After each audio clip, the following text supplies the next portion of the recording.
USC Trojans Live football show 45 is here, back, and that means Matt Zemek's back. Trojans Wire, of course, he is all about basketball in the month of March, as most of us are, but we got Matt and pulled him away for an hour here to talk some USC football. Matt, how you doing tonight? All right, glad to be back, Mark. And, there's USC Pro Day to talk about. That's on Tuesday, March 21st. So, that's really the item of the week for USC football. Yeah, so as always, everyone, we want to let you know that you ultimately produce the show. So leave those comments and questions there in the live chat. We will get to them and, consider contributing in a number of ways. It's simple just to hit the like button, but also we've got the super chat available to all of you as well. Share these videos out on social media. Let's get some folks in here to talk USC football. The Trojans went to spring practice on March 4th, and as I understand it, last week was spring break, so no football practice, and they're going to get back and put the pads back on here in a couple days. I believe tomorrow, Tuesday, they're back on the practice field. But looking ahead toward the guys that are turning pro, your impressions of who this is a big day for, kind of putting together what could occur this week versus what we saw at the NFL Combine a month ago.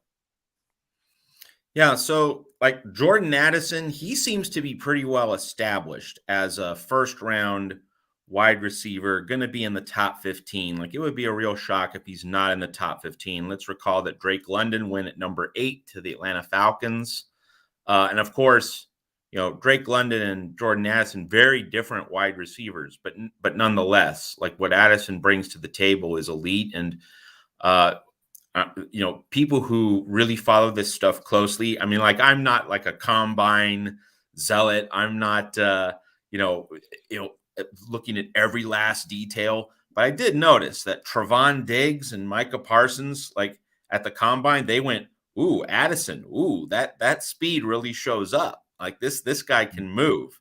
So NFL veteran defensive players were really impressed by Jordan Addison at the combine. So you think that he's pretty well established. So I think that in terms of the pro day, Tuli Tuipulotu, who is, he's lost 25 pounds. He's slimmed down 25 pounds. So that points to being a defensive end, an edge rusher, a speed guy, less a power guy, less a run stuffer. He's going to try and just be an edge guy in the pros. So he needs to make a statement. And the other guy is Mekhi Blackmon, who, it's apparently a very deep cornerback draft class. So he has to work his way in there. He has to elbow his way in and make sure that he has a demonstration that's going to really impress enough scouts, or at least a scout on one team, to get a decent mid-range position in the draft. So I think Mekhi Blackmon in particular, Andrew Voorhees, he got injured, but he bench pressed at the combine. Even while he was hurt, he basically bench pressed on one leg. So he's not going to be part of pro day. We'll see if a team takes a chance on him, or maybe just grabs him as an undrafted free agent because of his injury, or maybe grabs him in the 6th or 7th round as a project, gets him aboard the roster, trusts in his toughness, and then trusts that, with his injury rehab and recovery, that, for the 2024 NFL season, he'll be ready. So that's going to be interesting with Voorhees, because, he was projected to be a late 1st, early 2nd round pick. Hard to see a team going for him that early, but maybe there's a late round landing spot for him, probably on day 3 of the draft, one would think. That undeniably cost him quite a few spots on the board, but maybe a team will take him on day 3. That remains to be seen. But again, he's not going to be able to participate in pro day. But Mekhi Blackmon, I think, really stands out. I think, if Travis Dye, with his injury, I think it seems pretty clear. And also, he doesn't have the natural size build, for being an every down NFL back. Very possible that he'll be an undrafted free agent. If he does get picked, if he's on the board, almost certainly a 7th round selection, I think, being realistic. So in terms of guys who can really rise on a draft board, I think Mekhi Blackman, also Tuli Tuipulotu. Those are the guys to look at. But I put Blackman number one. Mekhi Blackman coming off a strong statistical season, of course, coming as a transfer from Colorado, where he played a lot of football for his entire career, with 35 games played in 5 seasons. 66 tackles last season, 2 tackles for loss. He had 12 passes defensed to go along with a fumble recovery and 3 interceptions. With the one season there, of course, a 14-game season for USC. I'm interested in the Tuipulotu weight loss and the move in position or focus along the defensive front. Did anyone see that coming? Was he maybe targeted as a USC player? That's kind of ridiculous for me to say on one level, because obviously he was an outstanding player at the size he was assigned and certainly played at, but that he would make this kind of drastic transition. He obviously either has a desire to play outside, or he's been directed in that way. Okay, well, this is speculation, so I'm not going to say it's inside knowledge, or fact or reporting. This is speculation. I'm thinking that it came from him. Like I'm thinking that he looked at everything around him and thought, this is the way I need to go. And my guess is, and again, this is just speculation, but in the Cotton Bowl against Tulane, like he got a sack late in the game when it was obvious that Tulane had to throw, but before then really didn't make much of an impact. And that's because Tulane was mostly running the ball. So I think he got an awareness of, I'm not going to really be a plugger, a run stuffer. I'm really not going to be a strength and power guy. I need to be a speed guy, and I can make more of an impact in the NFL as a pass rusher. And also just the fact that, Tulane's speed was a problem for the whole USC defense, not just Tuipulotu in that Cotton Bowl game. My guess, and again, it's just a guess, I'm thinking that Tuipulotu looked at that Cotton Bowl film, he saw the tape, and he said, I need to get faster, I need to get lighter on my feet, I need to get leaner. That's my NFL path, as opposed to being a really big, thick cut guy. I need to be lighter on my feet. I need to value agility. I'm thinking that's how it went. I don't think it came from outside. I feel relatively confident that this was something he personally felt because like he's a leader. He was a leader on the team. I get the sense from Tuipulotu and how he comports himself that like he's full of self-confidence, that his belief in his abilities never wavered this past season. Like he didn't have help. That was the thing with him. Like he was doing his job. What about the other 10 guys? Or maybe like the other 8, Mekhi Blackman was good. Eric Gentry was good before he got hurt. But you get the picture that like, he knows what he needs to do. I think he has that sense of clarity, that sense of direction about himself. So I would certainly think that this is his plan, his path. This is his way of thinking about an NFL career. I need to be leaner. I need to be more of a speed guy, and I need to focus on delivering a pass rush for whatever NFL team eventually drafts him. Coming from a guy sitting right here that watches a zillion games on a Saturday, so I'm not like Mr. USC, like I'm watching every game, every play. I'm trying to watch like 3 games at the same time, unless there's just a game that is the game. And for a defensive player to stand out, obviously, they have to be pretty amazing, because you're watching the ball and you're watching the receivers and where the ball is going. And that guy just, boom, just flashed so many times as, boy, this guy is a force. Like That's right. He stands out.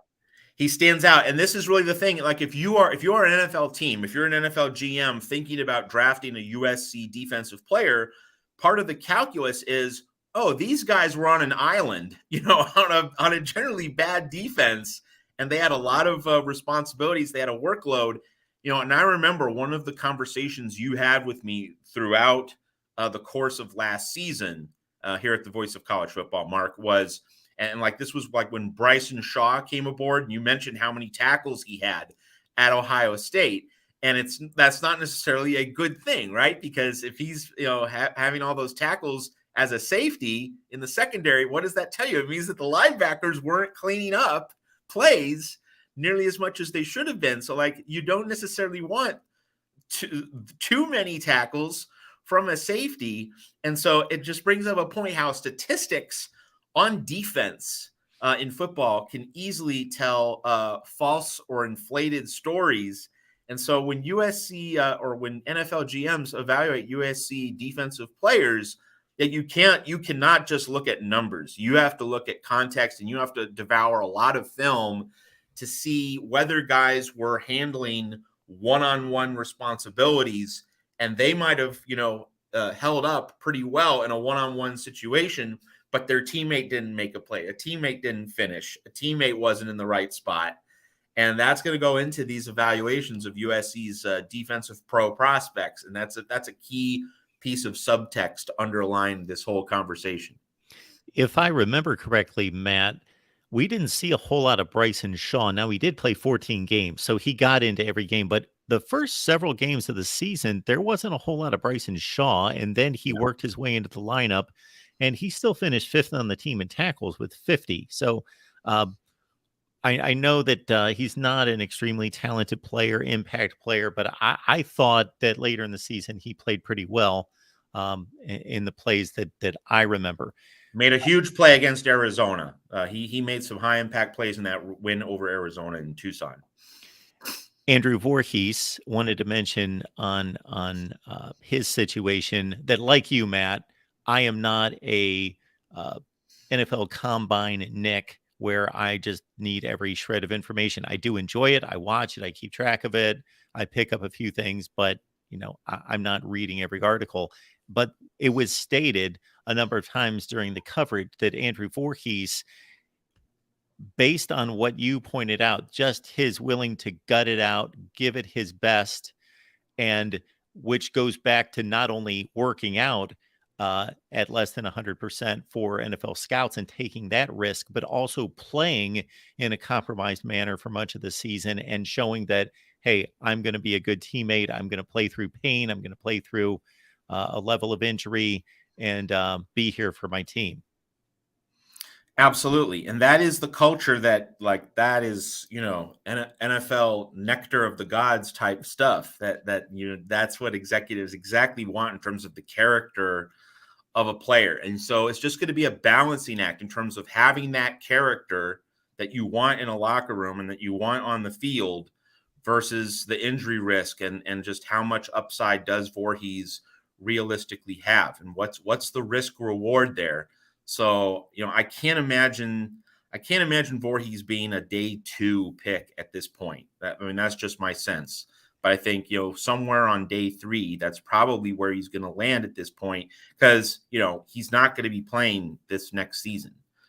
He's not going to play it in 2023. And so, it's a cold business, but it is a business, and you can't just eat a whole year if you're going to pay, a higher end salary. So I'm just thinking he's going to get drafted, but it's just not going to be a high draft position given the injury risk and the reality that he's not going to play 2023. You can get him in the later rounds and just say, hey, be prepared for 2024.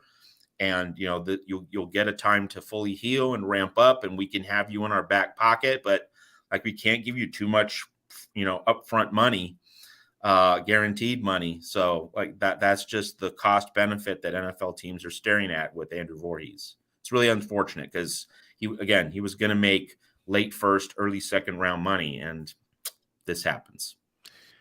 We've got our buddy Antoine, Michigan fan, showing up with a question for Matt here. He says, Antoine, has Matt seen an uptick in other Big Ten teams intruding on his recruiting territory, meaning USC, because they think there will be an uptick and Big Ten teams shopping there? I think the answer there, Antoine, and it's a good question, is simply that recruiting is already a more national thing. This was a reality when Lincoln Riley came to USC, right? That USC was going to need to establish a presence in the Midwest and also in Texas. And of course, Caleb Williams coming over, not just from Oklahoma, but like Caleb Williams is going to help USC recruit the DMV in Maryland and Washington, D.C. and Baltimore. Like that was in motion before the move to the Big Ten, that USC was going to be recruiting nationally. You look at Tackett Curtis. USC beat out Ohio State and Wisconsin for Curtis, a linebacker from Louisiana. Like USC was going to need to win those kinds of recruiting battles, whether or not it went to the Big Ten. I mean, obviously it takes on more significance now that USC is going to the Big Ten, but like Lincoln Riley has, Josh Henson and other members of his staff have Texas ties. So like, it's really important for Riley, as a guy who grew up in Texas, having ties to that state. And of course, he had to win a ton of recruiting battles in the state of Texas when he was at Oklahoma. So like, he's bringing that perspective and he's bringing those connections in ways that, he has a national recruiting strategy. So for the Ohio States and Michigans of the world, like they know they need to be relevant in Southern California. And of course, CJ Stroud, for Ohio State, that's an example of Ohio State already reaching out, beyond its home base. So, the thing with USC recruiting is in terms of Big Ten teams, recruiting in California, Clay Helton just was really bad at building a fence around USC's backyard. And, you're not going to get every prospect, but like a much larger percentage of prospects slipped through the cracks, went to other nationally established programs. And so, like, you can't prevent every homegrown prospect from leaving, but you can certainly reduce the rate. You can reduce the level of frequency with which that happens. And so that's really the mission, that, you can't, create a fully airtight seal, but you can retain a lot more. And I think, we've generally have seen that a lot more prospects from the modern days, the St. John Boscos, the elite high schools in the Southern California footprint, they want to play for USC, especially on the offensive side of the ball. Because like, who wouldn't want to play for a souped up, roaring Lincoln Riley offense? So, you're seeing more retention. And I think that you combine, just more retention of Southern California talent with continuing to win these battles nationally, such as Tackett Curtis and such as other recruiting battles. Now, what's also magnified, Antoine, is it now becomes more important for USC to win a few more recruiting battles in the DMV. Now that that's a Big Ten place for USC, with Maryland and then Rutgers in New York, New Jersey, and then Pennsylvania. Just win your share of battles there and increase the level of retention in California, and you should have a pretty good formula. We recall Pete Carroll went into Louisiana to get Joe McKnight, and he went to New Jersey to get Dwayne Jarrett. Like even 2 decades before USC went to the Big Ten, Pete Carroll had to win his share of national battles in other regions of the country to get significant players into USC. So to a certain extent, recruiting is just more national than ever before, but obviously you want to increase the rate of retention in USC's backyard. And on offense, that's definitely happening. Jason, we appreciate the contribution. Thank you so much for that. Looking forward to seeing USC Michigan at the Big House and at the Coliseum. I got to tell you, Matt, just to extend on what Jason's talking about right here, it was going through my mind even before the super chat came in, thinking, okay, at what point did we get the news? It was July of 22, I believe, USC UCLA to the Big Ten, and it's going to finally hit the field in September of 24. So about 26 months that we would have to wait. And just if you're a college football, not just fan, but you appreciate the history and you've lived this out for generations in regards to the Rose Bowl and just the brands from the Midwest clashing with USC and UCLA, it's just to to see the likes of Penn State, Ohio State, Michigan at the Rose Bowl and at the LA Coliseum and vice versa is just phenomenal. It sure is. And especially when USC goes on the road, right? Because, and this is kind of like an SEC a dynamic in terms of, in the bowl games, it's always the Big Ten team that's going to the SEC lair, the SEC venue, whether it's the Superdome for the Sugar Bowl or down to Miami for the Orange Bowl. It's always the Big Ten team that's all going the on Florida the road. games, the Yes, Gator Bowl, the right. Outback Bowl, the Citrus Right. Bowl, they're all in Florida. And so it's similar for the Rose Bowl. It's always the Midwestern team that goes out to the West. Now, of course, you want that sun. You want to be able to enjoy 70 degrees on January 1st. So like the Midwestern fans, like they don't mind leaving their cold, bleak gray home for that January 1 trip.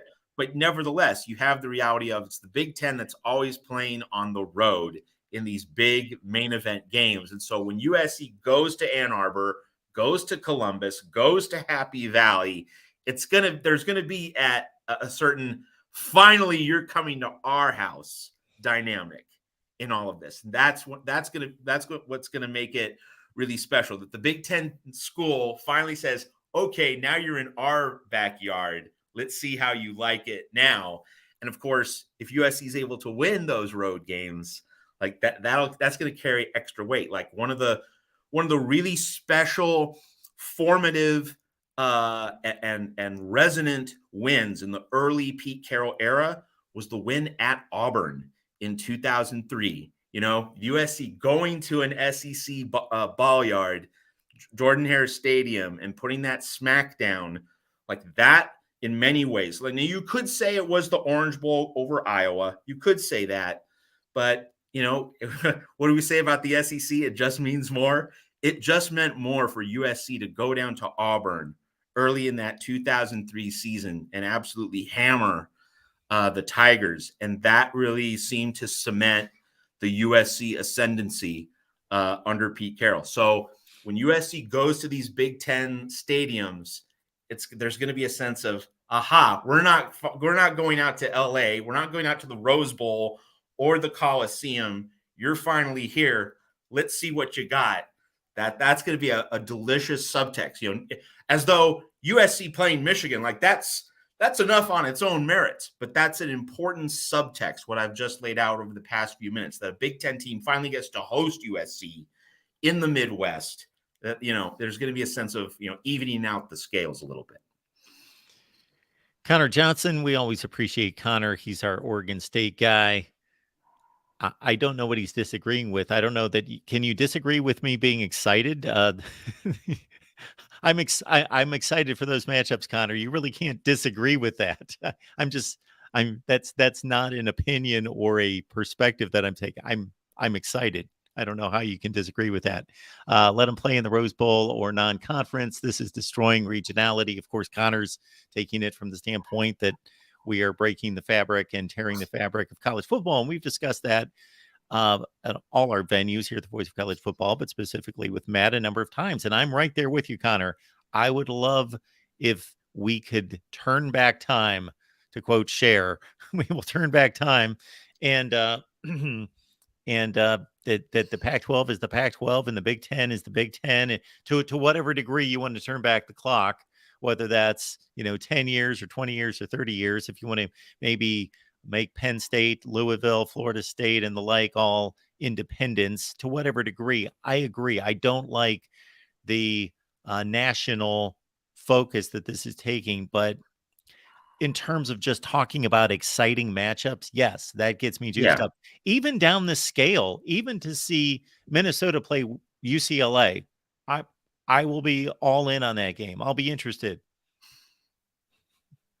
Yeah, it's going to be fresh and just all the cross matchups, as you said, that you're going to be able to get, like Oregon Penn State, like that's a pretty good game. I mean, like it doesn't have the classic sex appeal, for a college football purist of USC Ohio State, but like Oregon Penn State in Happy Valley, like whoa, like that's so I mean, imagine if you did have that. So with all that's going on in terms of these conversations, and like we don't have a Pac-12 media rights deal yet. Like we're waiting to see, when that shoe drops. Boy, like the Big 12, Pac-12 infighting. Like, are you ready for that to end? I'm ready for that to end. Yes.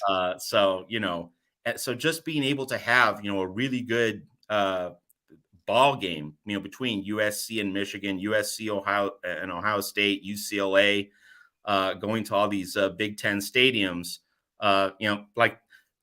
it's not everything has to be a meta level commentary on the state of the game or the soul of the sport. We can just look at, UCLA, going to Happy Valley, or UCLA, playing another game in Michigan State. Like we can talk about the 1966 Rose Bowl, and one of the great upsets in Rose Bowl and college football history, UCLA knocking off Duffy Doherty's great Michigan State team. Like we can just enjoy that moment without making every USC or UCLA game a referendum on everything. Like there is the critique, Connor Johnson. Like there's the reality that the regional charm of college football is being destroyed. Like we can have that, but like we can still enjoy a ball game, between two very interesting teams, in a ball game that we don't usually haven't usually gotten over the years, and in a place where we haven't usually gotten it. So I think it's just important, Connor, to separate the two. Like Mark taking enjoyment in having a new matchup, is not tantamount to looking past or ignoring the ways in which this hurts college football. I think that's the salient point to make there. And that frames it in terms of my perspective on it. Matt has framed it up perfectly, because I'm on record.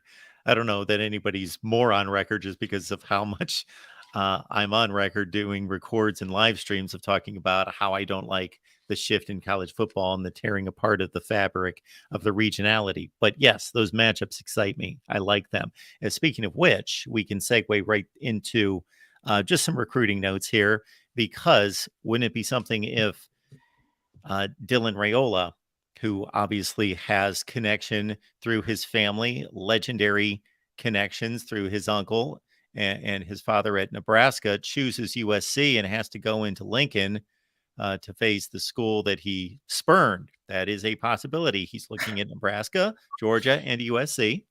And there are obvious reasons why, as a five-star quarterback, you would want to go play for Lincoln Riley, or want to play for Georgia. That's turned out to be a more dynamic offense in recent years, based on what they've done in the passing game, versus the family ties to Nebraska. So it's just an interesting list of dynamics that's working in the Dylan Raiola equation.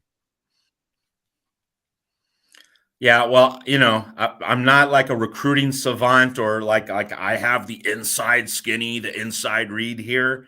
But USC's generally gotten some good news. Like you'd rather have good news than bad news. So like it's moving generally in a direction that USC would like. But like in terms of what the final verdict is, who knows? I mean, we all remember that a year ago, the Josh Connerly recruitment, like that was like the really big offseason recruitment that USC fans were hoping for, an elite stud offensive lineman. And it really seemed, all indications were, that USC was going to get Connerly, and then an abrupt turn at the last minute to Dan Lanning and Oregon. So like with that in mind, I'm not going to get too emotionally invested in this, or I'm not going to make prognostications that point to, well, USC's solidifying its grip and this is just about to happen. Nope, I'm not going to go there. And I would recommend that USC fans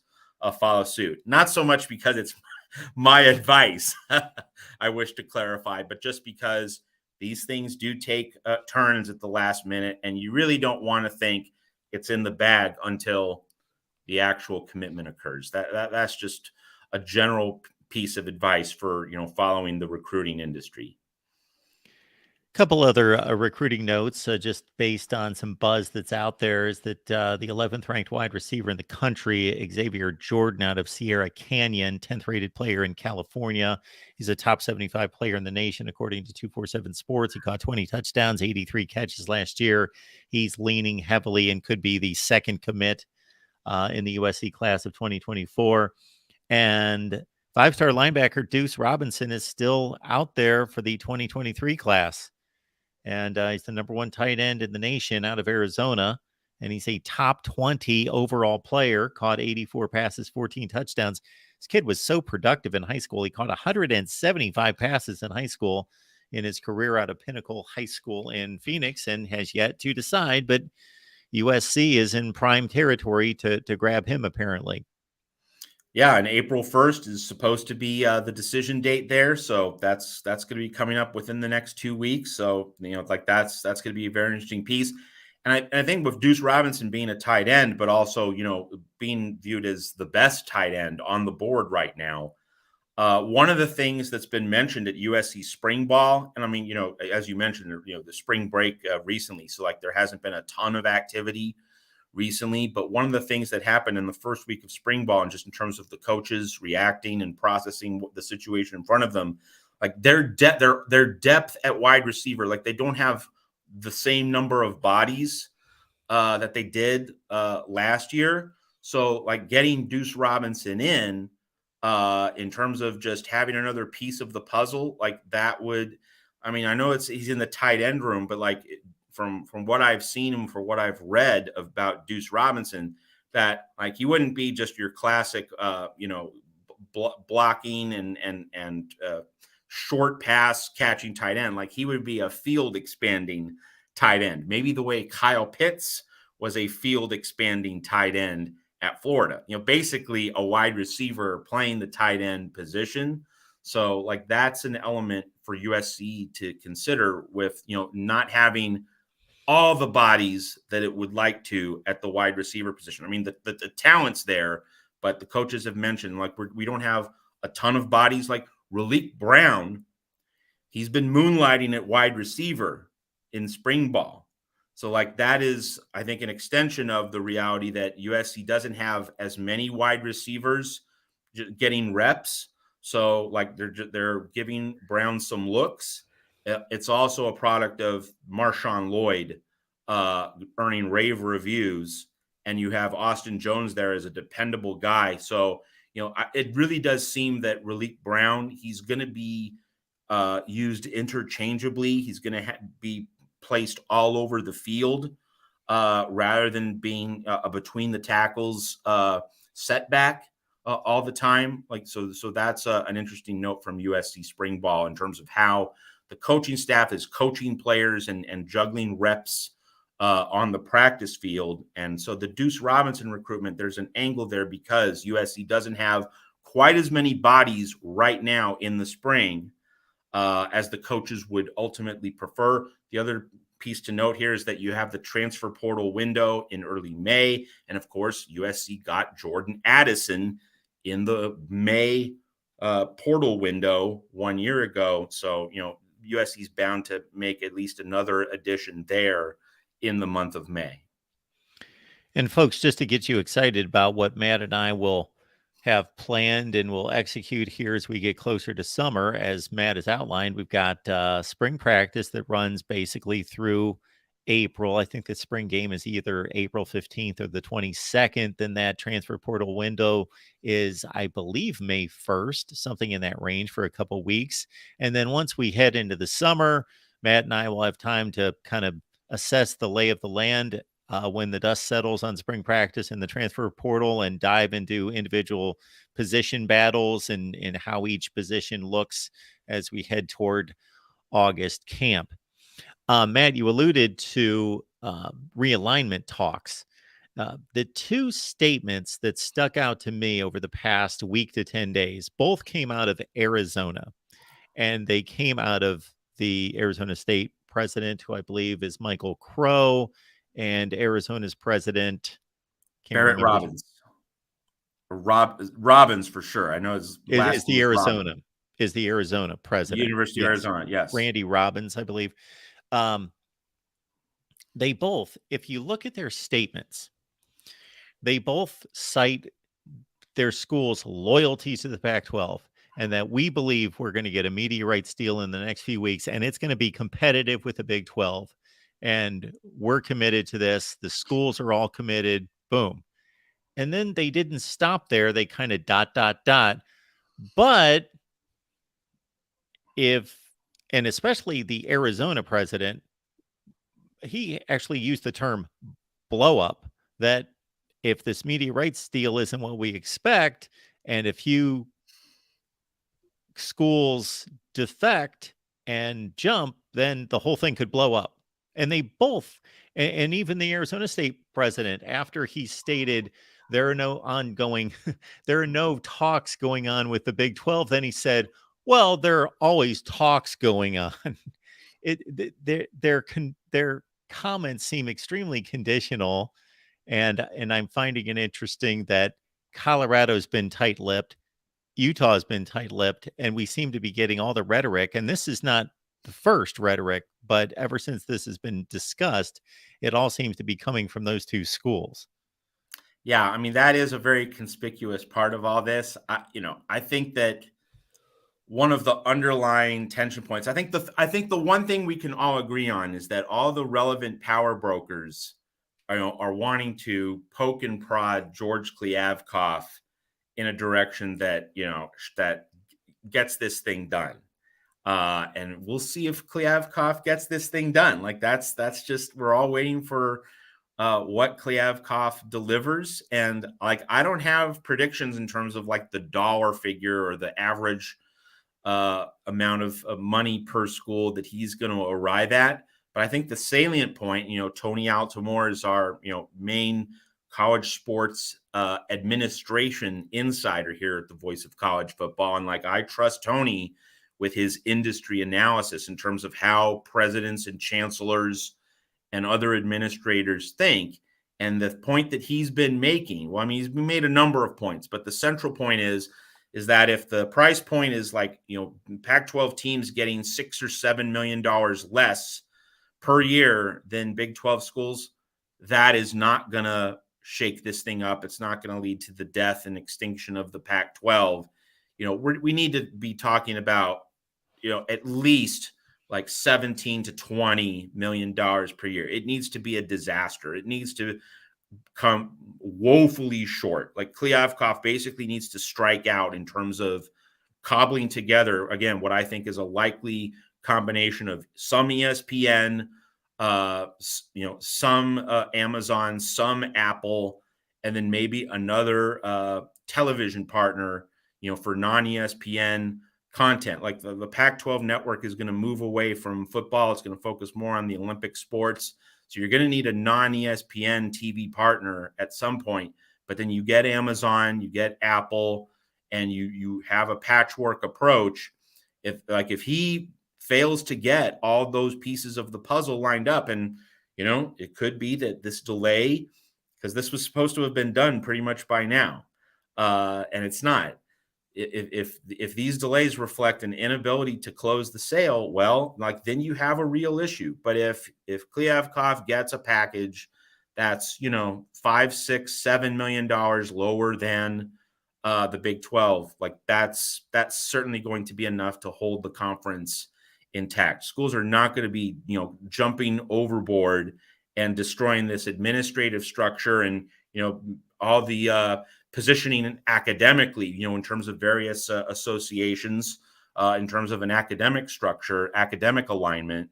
They're not going to be jumping overboard for $6, $7 million per year. And I think that is the thing to keep in mind, that, this has been like a size measuring contest, or it's been viewed as a size measuring contest by a lot of people. Okay, is it higher than the Big 12? Is it lower than the Big 12? Does it have parity with the Big 12? Does it match the Big 12? And that the focus on that has been hyper excessive. It's more of just, is it in the ballpark with the Big 12? That's the main thing. And if Kliavkoff can get there, Pac-12 doesn't have anything to worry about. But if he can't, Well, then we really have, as ESPN, former ESPN anchor Bill Pito would say, a developing situation. Bill Pito. That's right. And yeah, certainly I would expect at this point, they've certainly had enough time to work on it, that each school would have their defining number. Now, not that that can't be nuanced based on other factors that they might consider. Like if they think that number is 25 million and then it comes about, 24.3, that they're going to take some other things into consideration. It's not a, line drawn definitively, but that they have certainly a number in mind that contract needs to meet. Our buddy Antoine and also Gerardo are both asking here. So Gerardo mentions here, first and foremost, Matt, thank you so much for the wonderful USC hoops insight on Trojans Wire. Very enjoyable. Also, the question about Big Ten play. Okay, so it's 9 conference games. First and foremost, Gerardo, the Big Ten plays 9 conference games. And what would be the likely makeup of the USC non-conference schedule going forward? Antoine asked the same thing about USC Notre Dame going forward. Yeah, so I mean, they're going to play 9 games, like with a 16-team Big Ten. That's, you're going to have 9 games. I mean, the SEC with 16 teams with Texas and Oklahoma, like that's going to be a 9-game schedule. Like, you don't think that Fox and ESPN, Disney are doing all this to stay at 8. Like you're definitely going to have a 9th game, so that you have, Oklahoma, Georgia for ESPN, Disney, and you have, USC, Michigan, and these other cross-pollination games in the Big Ten for Fox, and Big Noon Saturday, and what have you. So it's definitely going to be a 9-game schedule. And Gerardo, on one of our archived episodes here at the Voice of College Football, I'm pretty sure it was in mid-January. Not sure whether it was like episode 39, 40, 41, probably one of those 3, because this is show number 45. But Mark and I talked about, what does USC do with Stanford and Cal once it goes to the Big Ten, because you have those long-standing in-state games that USC plays against Stanford and Cal. So you would think that USC would want to hold on to at least one of them, or maybe you rotate them. You play Stanford one year, Cal the next. But some USC fans have said, like, I don't want to play those guys anymore. I want to play other teams now that we're in the Big Ten, freshen things up. But Mark made the point that, with USC going to the Big Ten, USC is basically going to be playing a new slate of games. So why not have a traditional Stanford and Cal game as an anchor especially in the first few years after the move to the Big Ten, to kind of keep things a little bit stable? You're going to be playing 9 new games, 9 new teams on your slate. And maybe then like in 2028, 2029, okay, then you branch out and you say, goodbye trees, goodbye golden bears. Maybe we'll play you once every 5 years or so, but it's time for us to visit new people, make new friends on our non-conference schedule. So I do think that USC would want to naturally play Stanford and Cal, on a continuous basis, maybe not every year, but certainly, on a rotation basis, just because why? It's not much travel, because like USC is going to be doing a lot of traveling in the Big Ten. So having a non-conference game against Stanford or Cal, that's a game you don't have to travel very long to play. And that's going to be, that there's going to be a certain appeal to that game. So Notre Dame, and then one of Stanford or Cal, and then probably a cupcake. That's probably going to be the mixture for several years, the first several years after the move to the Big Ten. Now, what's coming down the pike in the 2030s, I don't know, but I'm sure here's the thing. I don't think the relationship with Stanford and Cal is immediately going to be severed when USC goes to the Big Ten. There's certainly going to be a desire to hang on at least for a little bit, but long term, then, your guess is as good as mine. Antoine doesn't believe that USC is going to be too crazy about playing and continuing the series with Notre Dame, having to take on a Big Ten schedule. And I know Connor's going to take exception to Antoine stating that USC is going to have a much tougher schedule in the Big Ten, but they are. So anyway, I just think USC and Notre Dame, Antoine made a statement earlier, and he's brought this to my attention in the past that he would love to see Notre Dame be forced to join a conference, and thinks that, the Big Ten and other conferences have an opportunity here to kind of freeze out Notre Dame. But I just don't see that happening. There would have to be a ton of cooperation between leagues to freeze out Notre Dame and keep them from being able to schedule football games. Here's a thought for Antoine and other people asking about USC's schedule configuration in the Big Ten. And I don't know what conversations athletic director Mike Bohn has had with Big Ten brass and with Fox brass, but I would certainly like to think that as AD he has had these conversations.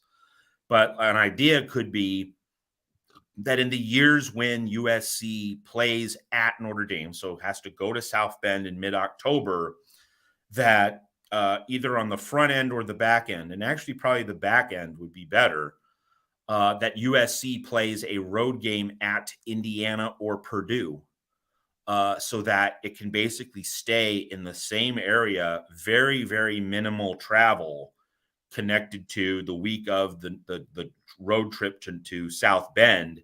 And you can basically just, take a bus to West Lafayette or Bloomington, specific arrangements such as that to minimize travel and minimize the strain on USC athletes. One of the things we're definitely going to see with USC in the Big Ten for football, and actually it's also going to be true for basketball, playing clusters of games or at least pairs of games. Like, you are not going to see USC make a road trip to the Eastern time zone, fly back to LA the next week, go back to the Eastern or Central time zones.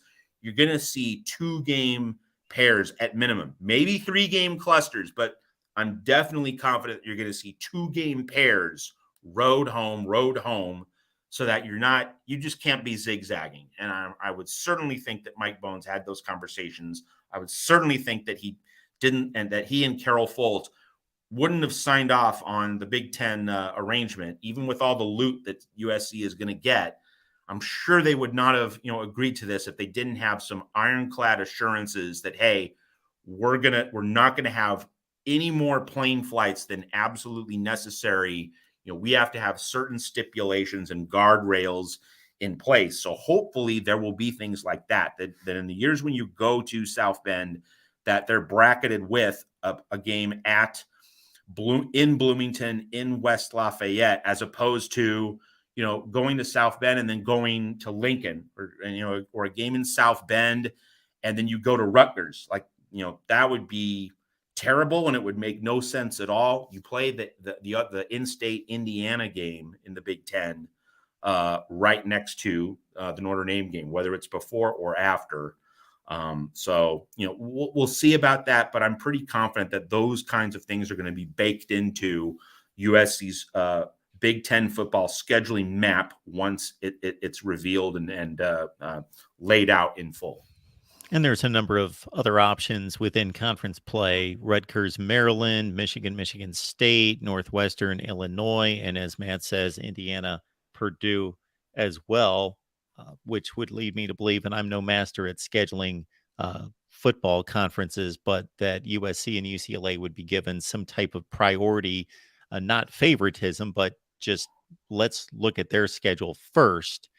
And because we have less options with them than we do with everyone else, let's set their schedule first. Obviously, it's all going to be released at the same time, but theirs is going to be the most difficult to accommodate. So let's work on theirs first, and then we can massage the other ones and work with the rest of the teams because there are more options.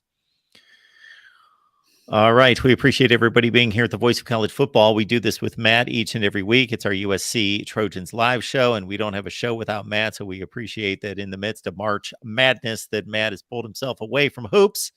Of course, it being a Monday night, there is nothing on the men's brackets, but I believe the women play tonight, correct?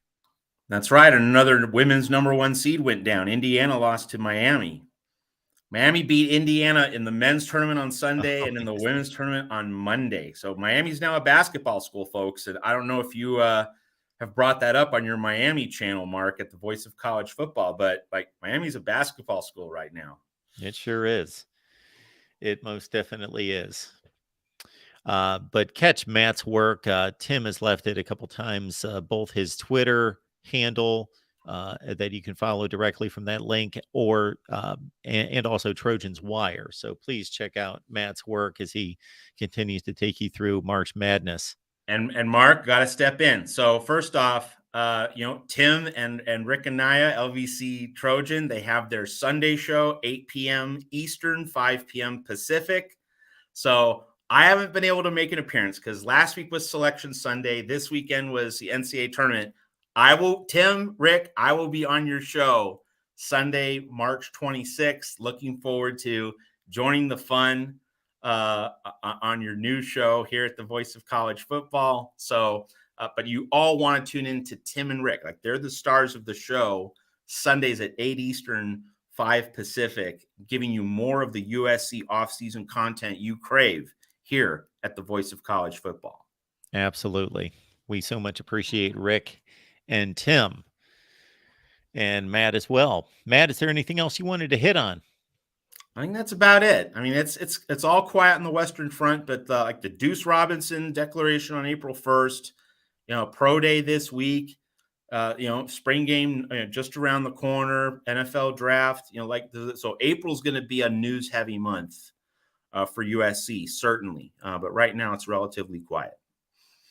All right, folks. Again, it's every Sunday with Tim and Rick at 8 o'clock Eastern, 5 o'clock Pacific. It's every week with Matt and myself right here at the Voice of College Football on Monday at 11 Eastern and 8 Pacific. So double Trojans live shows each and every week. So how about that? So make it on back next Sunday and Monday here at the Voice of College Football.